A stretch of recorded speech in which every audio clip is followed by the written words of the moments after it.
ओम श्री गुरुदेवाय नमः। आज्ञा हे मो प्रिय समस्त सुधीवृंद को कोटि कोटि प्रणाम।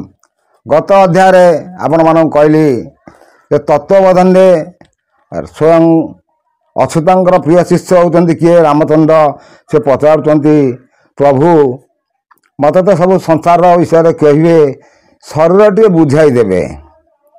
से शरीर सब सरतत्व मुझे आपण मन सब कही आसी से जहाँ तत्व एथरे से तत्व से बुझे पुणी से भविष्यवाणी एवं से कहते प्रभु आगु को कौन घटब देखो आज्ञा मालिकाकार मान जो लिखुंट किए 29 लिखुची किए 30 लिखुची किए 25 लिखुची किए 26 लिखुची किए 24 लिखुची से भल कहते अच्युत कहते शोणारे बाबू एतु अंते जहा कहवा तो सब ए 5 बरस जे गुप्त हेब प्रजा बकाल विकाल से सहिब 29 बाहर हेब।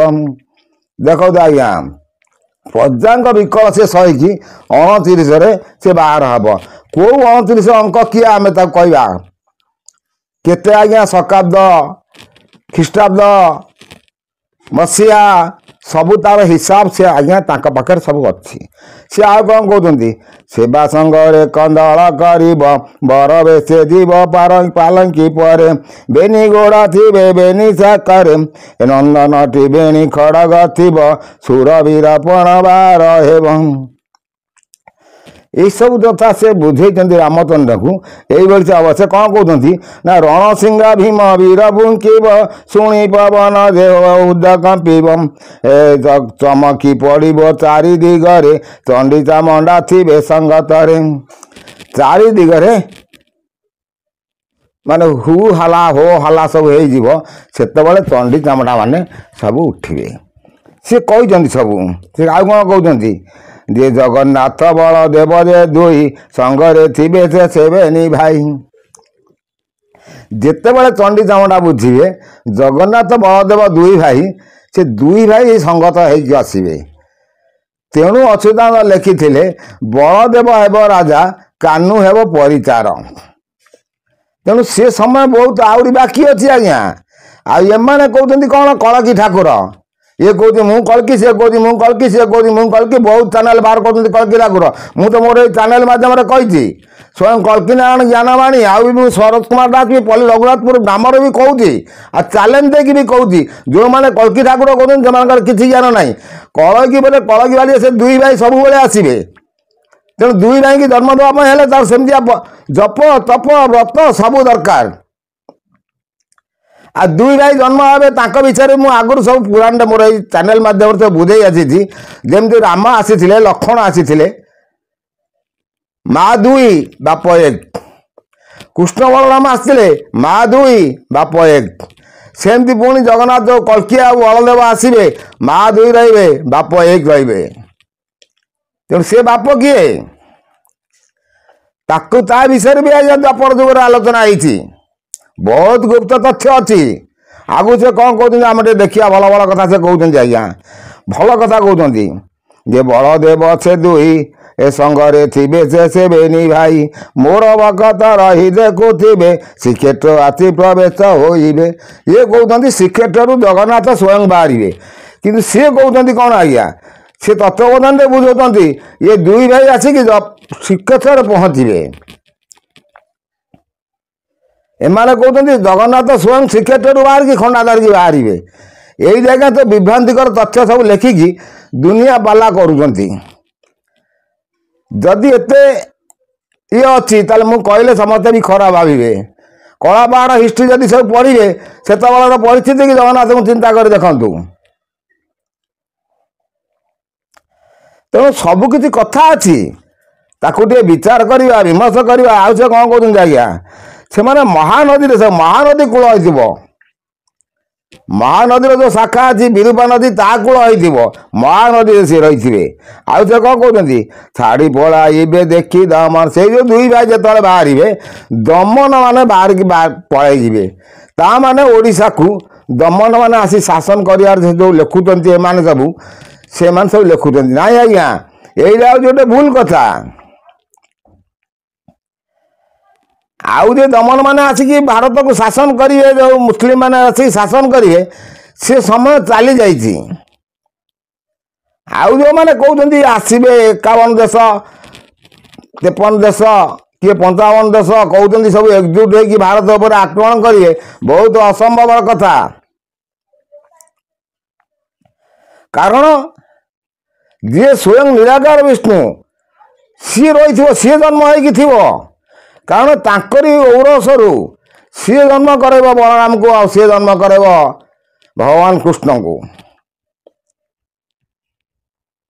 ଭାରି ଗୁପ୍ତ କଥା ଅଛି ଆଜ୍ଞା। ଖାଲି କ'ଣ ଖାଲି କହିଦେଲେ ହେଇଯିବ? ତମେ କହିଦେଉଛ ଏମିତି ଆମେ ସବୁ କଳ୍କି ଠାକୁର।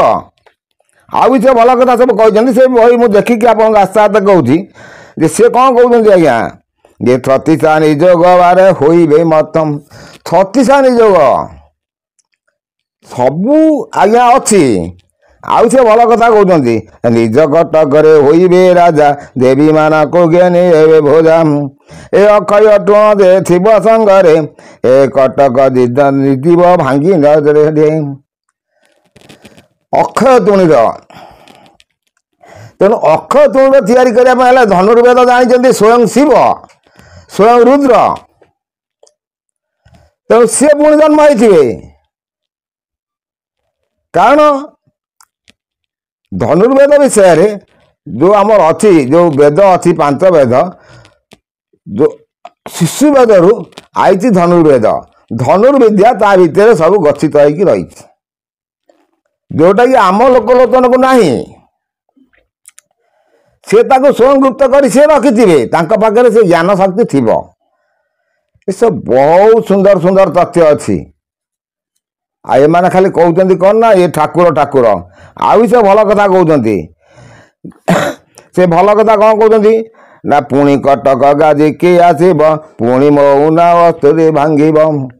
ସେ ଯେଉଁ କାଳିଆ ବୋଦା ବିଷୟରେ କହୁଛନ୍ତି, ସେ କଟକକୁ ପୁଣି ଆସିବ। କଟକଟାକୁ କାହିଁ ଆଜ୍ଞା, ସେ ଯେଉଁ କଟକ ବିଷୟରେ ଆଲୋଚନା କରୁଛନ୍ତି, ସେ କଟକ କେଉଁ କଟକ? ଯେଉଁମାନେ ମାଳିକାକାର ବହୁତ ବିଷେଦକାର, ଅବି ତ କଳ୍କି ଠାକୁରଙ୍କର ଲୀଳା ଯାଇନି, କଳ୍କି ପୁରାଣ ବାହାରିଲାଣି। କିନ୍ତୁ ଆଜ୍ଞା ସ୍ୱୟଂ ରାମଚନ୍ଦ୍ରଙ୍କ ଗଲା ପରେ ଯାଇ ରାମାୟଣ ତିଆରି ହେଇଥିଲା ନା ରାମଙ୍କ ପୂର୍ବରୁ ରାମାୟଣ ତିଆରି ହେଇଥିଲା? ନା ମହାଭାରତ ଯୁଦ୍ଧର ପୂର୍ବରୁ ମହାଭାରତ ତିଆରି ହେଇଥିଲା? ସବୁ ସମାପନ ପରେ ଯାଇ ଲେଖକ ଲେଖିଛନ୍ତି। ତେଣୁ କଳ୍କି ଠାକୁର ଲୀଳା କରିଲେ, କିନ୍ତୁ କଳ୍କି ପୁରାଣ ବାହାରିଗଲାଣି। ଇଏ ହେଉଛି ଲୋକମାନଙ୍କର ସବୁ କ'ଣ ମୂର୍ଖାମିର ନୀତି। ତେଣୁ ସିଏ ବି ସେ କଥା କହିଛନ୍ତି। ଆହୁରି ସେ ଏଇ ତତ୍ତ୍ୱବୋଧନରେ ସବୁ ବୁଝେଇଛନ୍ତି ଯେ ରାମଚନ୍ଦ୍ର ଏସବୁ ଦେଖିବୁ, ଏମାନେ ସବୁ ବହୁତ ବାହାରିବେ, ବହୁତ ବାହାରିକି 12 ଅଛୁତରେ ଘର, ମୁଁ କାହାକୁ କରିବି ପର, ବହୁତ ବାହାରିକି ବହୁତ ଜ୍ଞାନ କହିବେ। କିନ୍ତୁ ସବୁ ଜ୍ଞାନ ଶୁଣିଲା ବେଳେ ମୂର୍ଖ ହିଁ ଥିବେ। ସେ ଯାହା ବି ଆଗରୁ କହିଛନ୍ତି ତାହା ବି ସେ ଠିକ୍ ହିଁ ଘଟୁଛି। ସେ ବି ସବୁ ଭଲ କଥା କହୁଛନ୍ତି। ସେ ଚୌଦ୍ୱାର ପର୍ଯ୍ୟନ୍ତ ବି ସେ କହୁଛନ୍ତି ଚୌଦ୍ୱାରରେ ଲୀଳା ହେବ ବୋଲି। ତତ୍ତ୍ୱବୋଧନ କହିଛନ୍ତି ତା ଦେହରୁ ଦେଖିକି କିଛି କିଛି ଅଂଶ ବାହାର କରି ଚୌଦ୍ୱାରରେ ଲୀଳା ଲାଗିବ, କାଳିଆ ବୋଧାରେ ଲୀଳା ଲାଗିବ। ସେ ସମୟ କ'ଣ ଅଛି ଆଜ୍ଞା? ଏବେ ବିଜ୍ଞାନର ଅଗ୍ରଗତି ଯୁଗ। ପରମାଣ୍ଡ ଯୁଦ୍ଧ ଅବିକା ଚାଲିଛି, ଚାଲିବା ପାଇଁ ପୁରା ସ୍ଥିରତା ହେଉଛି। ମୁଁ ତ ଏଇ ମୋର ଏଇ ଚ୍ୟାନେଲ ମାଧ୍ୟମରେ କହିଛି, ଗୋଟେ ଚ୍ୟାନେଲ ବାଲାର ନାଁ କହିବିନି, ସେ ବାବୁର ନାଁ ବି କହିଦେବି। ସେ ନାଁ ବି କହିବିନି, ସେ ଯଦି ଶୁଣୁଥିବ ବି ଜାଣିପାରିବ। ସେ ବି ଆସି ମୋତେ 2 ବର୍ଷ 3 ବର୍ଷ ତଳେ କହିଥିଲେ ତମେ କୁହ ରୁଷ ପରମାଣୁ ପକେଇଦେବ। ମୁଁ ନାଇଁ ନାଇଁ, ସେ ଭୁଲ କଥା କୁହନି ଜମା। ରୁଷର ଏତେ ତାକତ ଯାଇ ସେ ପରମାଣୁ ଅସ୍ତ୍ର ପକେଇଦେବ ବୋଲି, ନ୍ୟୁକ୍ଲିୟର ବମ୍ ସେ ପକେଇଦେବ ବୋଲି କେବେ ତା ତାକତ କରିବନି। ସେ ଭୁଲ ସେ କେବେ କରିବନି। କାରଣ 1945 ଯେତେବେଳେ ଦ୍ୱିତୀୟ ମହାସମର ହେଇଥିଲା, ସେତେବେଳେ ଯେଉଁ ନ୍ୟୁକ୍ଲିୟର ବମ୍ ପଡ଼ିଥିଲା ହିରୋସୀମା ନାଗାସାକିରେ, ଅବି ପର୍ଯ୍ୟନ୍ତ ଲୋକମାନେ ବିକଳାଙ୍ଗ ଅଛନ୍ତି। ସଠିକ୍ ସେଠି କିଛି ହେଇପାରୁନି। ତେଣୁ କ'ଣ ସେ ଯେଉଁ ପରମାଣୁ ଯେତେ ତିଆରି ହେଇଛି, ସେ ସମ୍ପୂର୍ଣ୍ଣ କେମିତି ନଷ୍ଟ ହେବ? ତାର ରାସ୍ତା ସିଏ ତିଆରି କଲା, ସିଏ ଯିଏ ତିଆରି କରେଇଛି ସିଏ ଜାଣିଛି। ଇଏ ଯିଏ କହୁଛନ୍ତି କଳ୍କି ଠାକୁର ଇଏ କହିଦେବେ କେଉଁଦିନ ପରମାଣୁ ଅସ୍ତ୍ର ପଡ଼ିବ ବୋଲି। ପରମାଣୁ ବମ୍ଟା ପକେଇଦେବା କ'ଣ ଗୋଟେ ଦେଶ ପାଖରେ ଗୋଟେ ସଜା ହେଇଛି? ସେ ଗୋଟିଏ ବମ୍ ଜଣେ ପକେଇବ, କେତେ କେତେ ଦେଶ ପାଖରେ ଅଛି ଅସ୍ତ୍ର, ସବୁ ସବୁ ଢାଳି ଦେବେ ଏକାଥରକେ, ପୃଥିବୀ ଜଳମଗ୍ନ ହେଇଯିବ। ତେଣୁ ଏସବୁ ଚିନ୍ତା କରିବାର ଅଛି। ଆଉ ଲୋକମାନେ ତାକୁ ନ ବୁଝିକି ଖାଲି ମାଳିକା ମାଳିକା ମାଳିକା ମାଳିକା ହେଉଛନ୍ତି। କିନ୍ତୁ ମାଳିକାର ତତ୍ତ୍ୱଜ୍ଞାନ ବୁଝ, ସେ କାଳିମାକୁ କେମିତି ଧଉଛନ୍ତି। ଏତେ ଗୁରୁ ହେଉଛି ଆଜ୍ଞା, ପୁଣି ନେକ୍ସଟ ଅଧ୍ୟାୟରେ କିଛି କହିବା।